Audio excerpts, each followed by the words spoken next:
Nico, when you hear Egyptian art, yes, sir. Pyramids, very good. The Sphinx, good. People with dog heads. People with dog heads, very good. So in the pictures, good, yes. Pharaohs, good. Yeah. Kings and pharaohs, good. Yeah, gods and goddesses, good. Hieroglyphics on there? Yeah, yeah. Johnny. The Nile. The Nile, good. Mummies, good. All right. So we have basically 2 days to kind of get through this. 2 days of lectures. I could spend 2 years straight lecturing to you guys. There's so much stuff in Egyptian. I'm trying to pare it down to the 5 most important things. All right. So, and to give you guys a general idea of Egyptian art. I hate to say it, but I wish I could have about 20 more. But Egyptian art, we have 5000 BC to 300 AD. This is starting to go on as, well, I erased it, as the prehistory. This is actually south of the Mediterranean Sea, whereas everything we talked about the last 2 days was east of the Mediterranean Sea. So, Egyptian art, our first one is the Palette of Narmer. Palette of Narmer. Ooh. So obviously they started to create pictures. They had a lot of hieroglyphics, but this is more so an art piece where it's depicting Narmer. Who's Narmer? Great question. Which guy in here do you think is Narmer? The big ones. The big ones. Yeah. Pretty simple as that. The big one. What he's doing, you can see he's crushing the skull of someone. The reason I chose this, it kind of tells the story of how Egypt united. Egypt wasn't one country at the beginning. You had the Nile, which fed basically everyone. You had Upper Egypt and Lower Egypt.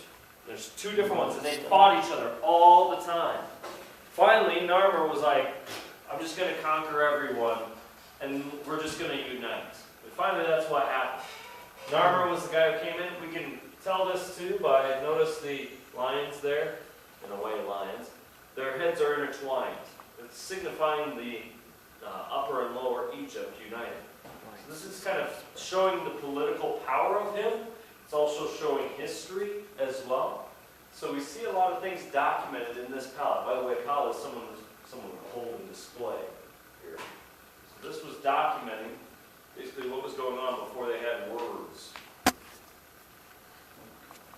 So all these would stand for something simple. You can see that his enemies are crushed and below him, either buried, dead, or alive. So very much so, he conquered them. He wanted to showcase his power. Moving on to the next one, Step Pyramid or Dozier. Dozier. Step Pyramid or Dozier. We actually do have an artist for once. Chemotep. Chemotep.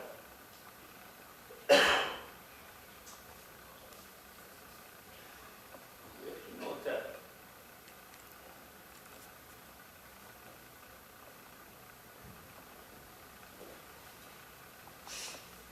Alright. So I can't remember the specific pharaoh right off the top of my head right now. But this pharaoh decided, hey, I don't want a regular burial place. You guys can jog back into probably your memory of Egyptians. They were all about the afterlife. When they died, they wanted to showcase their power in the afterlife. But this pharaoh was like, hey, when I enter the afterlife, I want it to be a great entrance. I want everyone to know that I have power. Originally, the Egyptians were buried in mastabas. Mastaba, if you were to take the top, basically a little building, a square rectangular building. They would be buried in that with all their stuff. Well, this guy was like, okay, I need to have something way better. So he hired Chemotep, and this is the first ever guy in the history that is documented that says this person created this. So he is the first artist that we know and first architect. He decided, hey, why don't I just make a really big mastaba and stack smaller mastabas on top of it? That was his idea. And that's how this step pyramid or dozier came about and led to the greater pyramids. So we could actually see how big they are compared to the person right there. It's quite large for the first ever one. It's slowly eroding, but it's still intact. You may or may not have an image on the next opportunity where it says, please identify this. You're going to write in step pyramid / dozier. Or I should say, choose from multiple choice, step pyramid / dozier. Next up, Great Pyramids. The Great Pyramids. So we transition from step pyramids to these immaculate large pyramids. This is one of the most astonishing feats ever created in the history of the world. And it still stands today, which is pretty amazing. I wish the stuff we built. What's that? So I wish the stuff we built today would last a long I think they're smarter than us to won't. be honest with you. So we transition to smooth-sided edge. It's not necessarily completely flat, but a Great Pyramid. Khufu was the pharaoh that commissioned this. So he's the pharaoh that actually commissioned this. He didn't actually make it, but he commissioned it to be built. Here's the amazing parts of it. First off, we're going to talk mostly about this center one.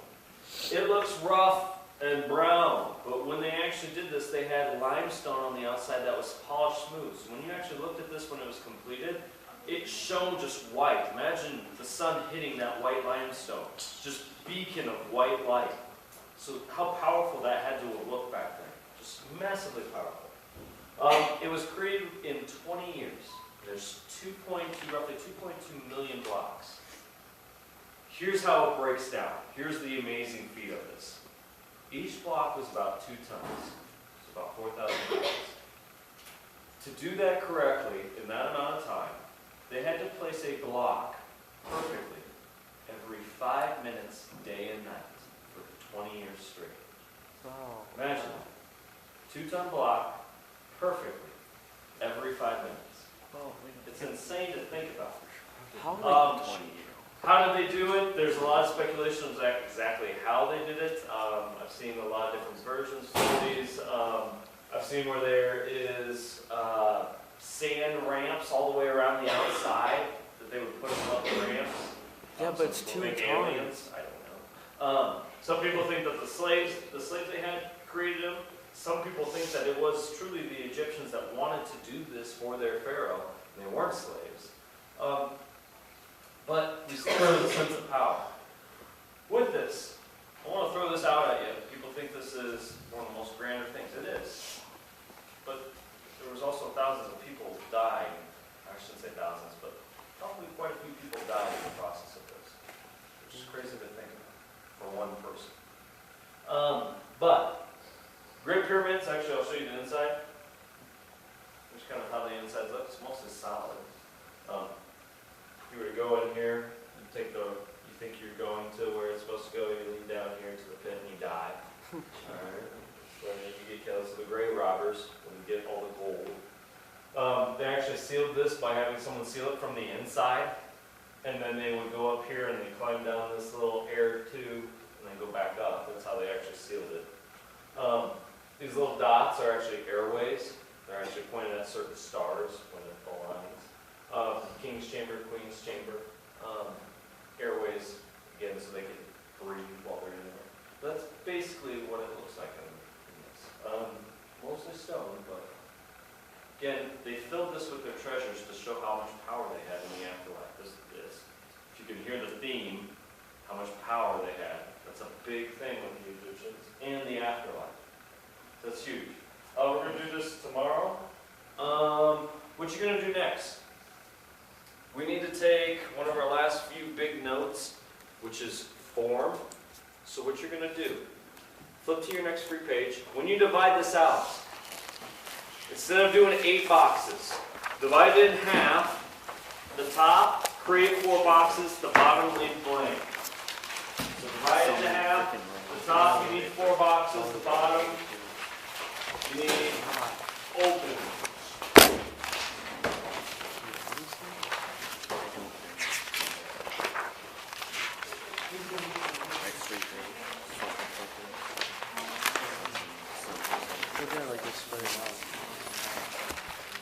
Doing form, you guys should have the form vocabulary handout.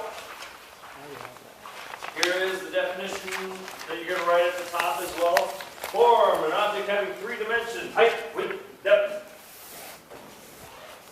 Form having 3 dimensions, height, width, depth.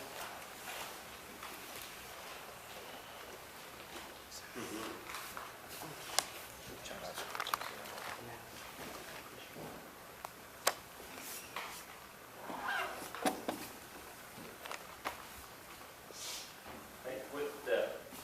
So at the top you have 4 boxes, the bottom you're going to leave open for a big kind of doodle and notes on that. A lot of this stuff is going to be, well, duh, I know that. But we need to make sure you know that.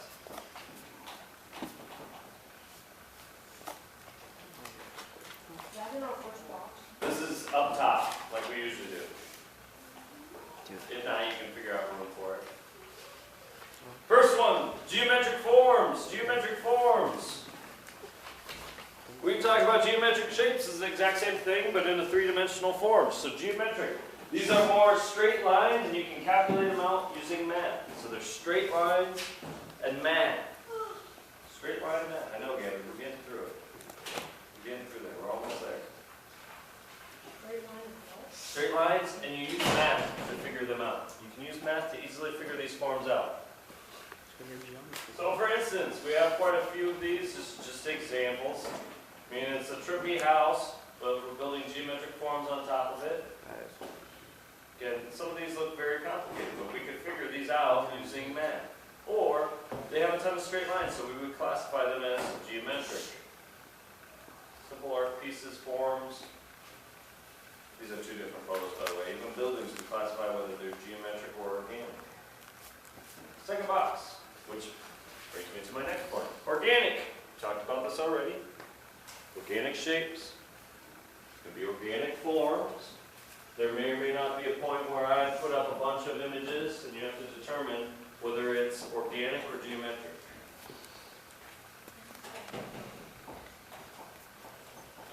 Organic or geometric? For instance here, this is a vase. Very curvy, looks like it's from nature. So organic is all about the curves, all about nature. Looks like it came into the sea. Here's a proposed building for the World Trade Center. This actually wasn't built this way, but it's a very organic building, very curvy.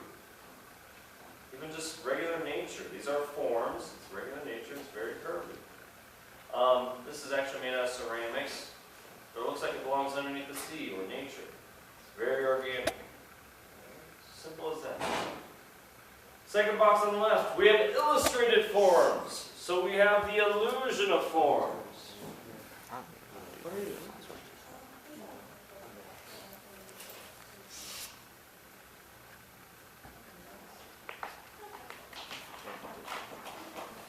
Illustrated. So it's basically drawn. These aren't actually real forms, but we're trying to make an illusion of space, an illusion of a form. Simple as this. These are all drawn, illustrated forms. They're drawn. You can create all different kinds of things based on the values, based on shading. Same as this. These are just illustrated forms. Is this organic or geometric? Organic. Organic. Very organic. Is this organic or geometric? Organic. Very organic. It has some sense of depth and form in this because of the shading.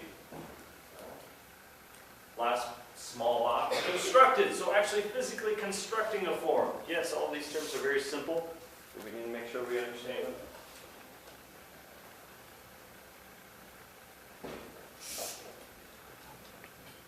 By the way you guys take notes, I'm trying to teach you guys how to take notes. Some of you, this is like, you don't write stuff anymore because it's all on the computer.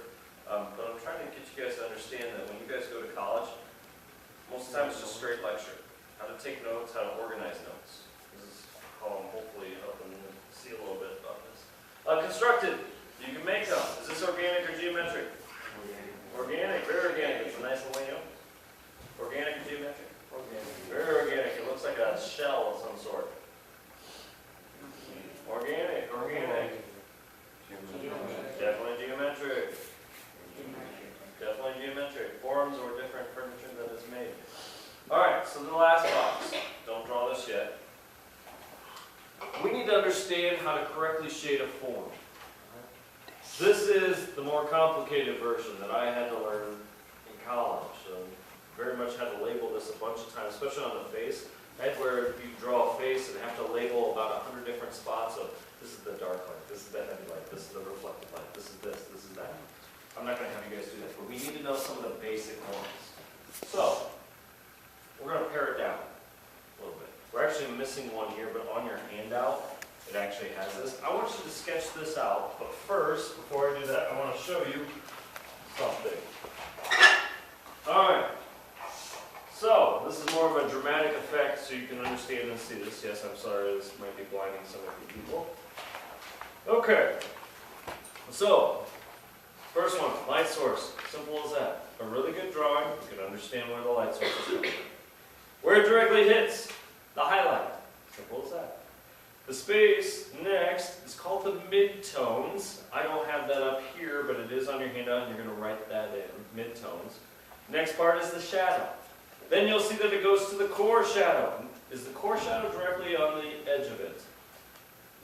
No! Here's the big thing why I'm doing this. There is always reflected light on something.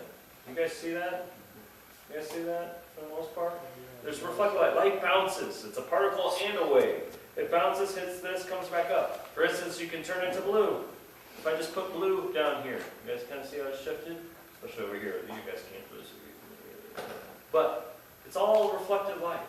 Most people forget the reflected light when starting to shade. It's a huge thing. So your core shadow, reflected light, and then your cast shadow down there. What I want you to do is just quick sketchy. Put this down in your sketchbook on the bottom. Label it. I got it. Turn on the lights here.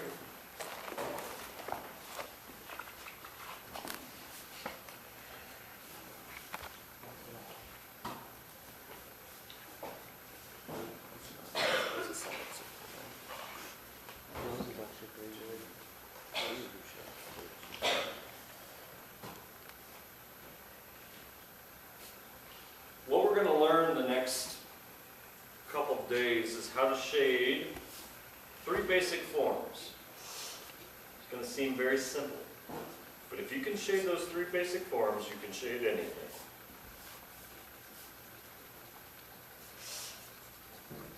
Do you understand how to shade these 3 basic forms? You can shade anything.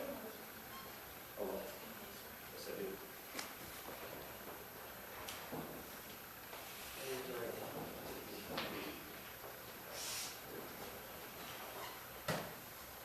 You can shade a basic form, you can shade about anything. So your highlights, lights, well, light source, highlight. Midtones, don't forget to write that in. It's in your handout too. It's right in between the highlight and the shadow. Core shadow, reflective light, cast shadow. There's probably going to be an opportunity, not probably, I know for sure, an opportunity, 2 of them actually, that's going to have this with arrows pointed to it with no words, and you're going to have to fill in what is what. This is the shadow, this is the core shadow, this is the cast shadow.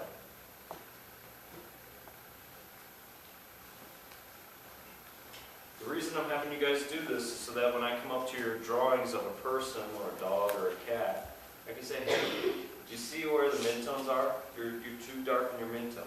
Or, hey, where's your reflected light? Do you see the reflected light? Where's your core shadow at?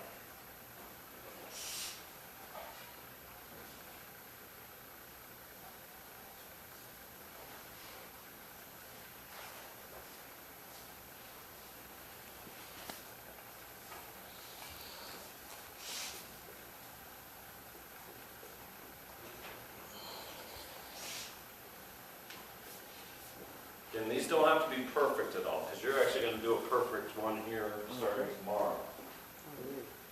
Make sure you label them.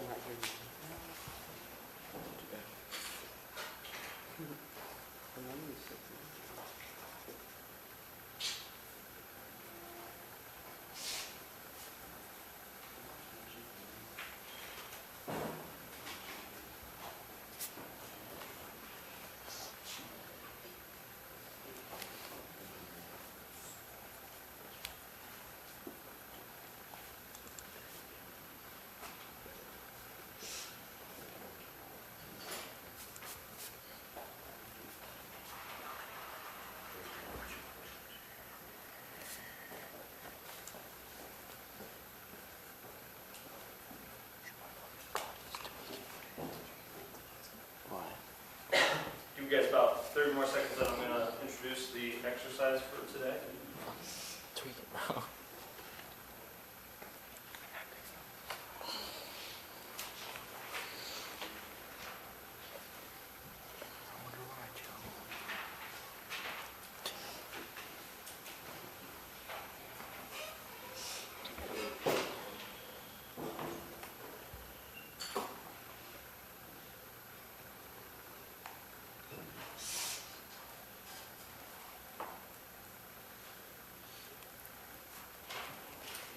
Okay.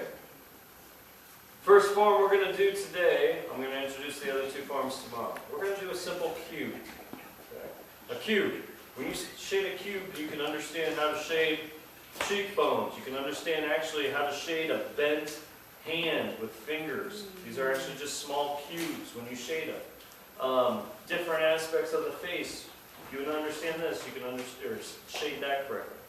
How we're going to do this? I've actually given you a simple 1-point cube because when I have you guys remember 1 point, it just gets a little frustrating. So here it is for now. With this, what we're going to do, you're going to shade this. I'm going to talk in numbers here so you guys can understand. Right here, this is how I want you guys to shade this. If you look, my light source is up here. What I want you to have on the top is anywhere from a 3 to a 2 shade. That's going to be our lightest side. That's where the light is hitting. So it's very light. Our second farthest away box is a 6 to a 5. Or 5 to a 6, I should say. The back side, a 9 to a 10. Your cast shadow is a 10 to a 9. Now, you can do those solid shades. If you want to get a little more advanced, here's how you do this. Have a very subtle gradation. You're darker to a little lighter. Same thing here. Darker to a little lighter down low. Why do I say that? The reflected light a little bit. It's hitting the floor. Same thing here. Go from a 10 down to a 9. The light's hitting that. You might go 10 to a 9 out that way. Have a subtle gradation. Any questions? Okay, you can go ahead and grab that. You're actually going to keep that once I hand out the forms to you guys tomorrow. You'll stick them all together. Grab a stack. Grab 100 stacks. Try to be as smooth as possible. What are we doing? I don't want to see any lines. This, I don't know